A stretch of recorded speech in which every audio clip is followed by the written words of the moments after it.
We went outside into the cordial afternoon sunshine. The playing fields were optimistically green and empty before us. The tennis courts were full. The softball diamond was busy. A pattern of badminton nets swayed sensually in the breeze. Finney eyed them with quiet astonishment.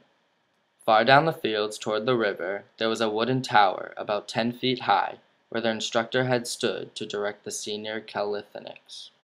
It was empty now. The seniors had been trotted off to the improvised obstacle course in the woods, or to have their blood pressure taken again, or to undergo the insidious exercise in the cage which consisted in stepping up on a box and down again in rapid rhythm for 5 minutes. They were off somewhere, shaping up for the war. All of the fields were ours. Now this, you see, is everything in the world you need for sports. When they discovered the circle, they created sports. As for this thing, this idiot tickler, the only thing it's good for is eeny, meeny, miny, moe.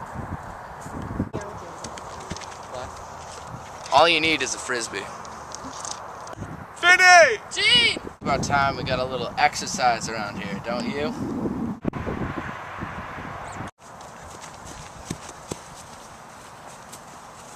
Let's make it have something to do with the war, like a blitzkrieg or something.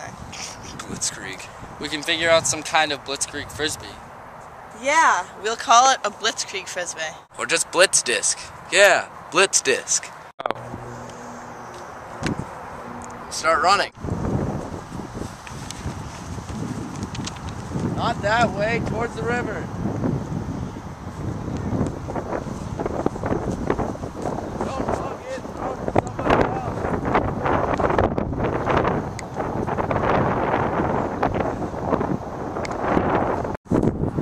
Otherwise, naturally, now that we've got you surrounded, one of us will knock you down. Do what? What kind of game is this? Blitzball! Ugh. Naturally, that was completely illegal. You don't use your arms when you're trying to tackle people. You don't? No, you don't. You keep your arms crossed like this, and you just butt the ball carrier. Alright, Gene, get up and let's start again. Wouldn't someone else get the possession of the ball after? Not when you're knocked down illegally. The ball carrier retains possession in a case like that, so it's perfectly okay. You have the ball. Go ahead. There was nothing to do but start running again, with the others trampling with stronger will around me.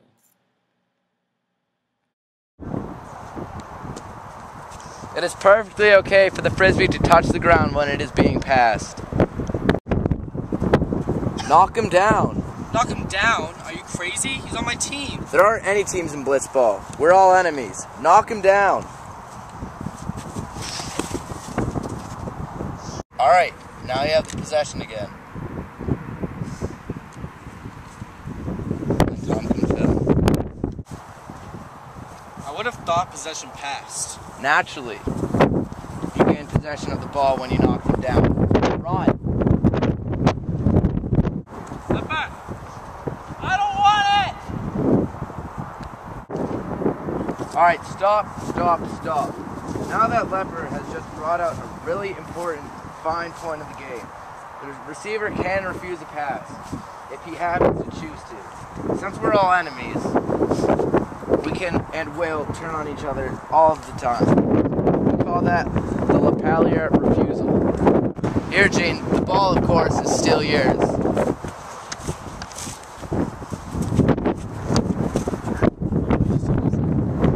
Still mine. Nobody else had the frisbee besides me, for God's sake. They'll get their chance. Now if you're refused 3 times in the course of running from the tower to the river, you go all the way back to the tower and start over again, naturally. Blitzball was the surprise of the summer. Everybody played it. I believe a form of it is still popular at Devon, but nobody can be playing it as it was played by Phineas. He had unconsciously invented a game which brought his own athletic gifts to their highest pitch. The odds were tremendously against the ball carrier, so that Phineas was driven to exceed himself practically every day when he carried the ball. To escape the wolf pack, which all the other players became, he created reverses and descriptions and acts of sheer mass hypnotism, which were so extraordinary that they surprised even him. After some of these plays, I would notice him chuckling quietly to himself, in a kind of happy disbelief. In such a non-stop game, he also had the natural advantage of a flow of energy which I never saw interrupted. I never saw him tired, never really winded, never overcharged, and never restless. At dawn, all day long, and at midnight, Phineas always had a steady and formidable flow of usual energy. It was clear that no one had ever been better adapted to a sport than Finney was to blitzball. I saw that right away. Why not? He had made it up, hadn't he? It needn't be surprising that he was sensationally good at it, and that the rest of us were more or less bumblers in our different ways.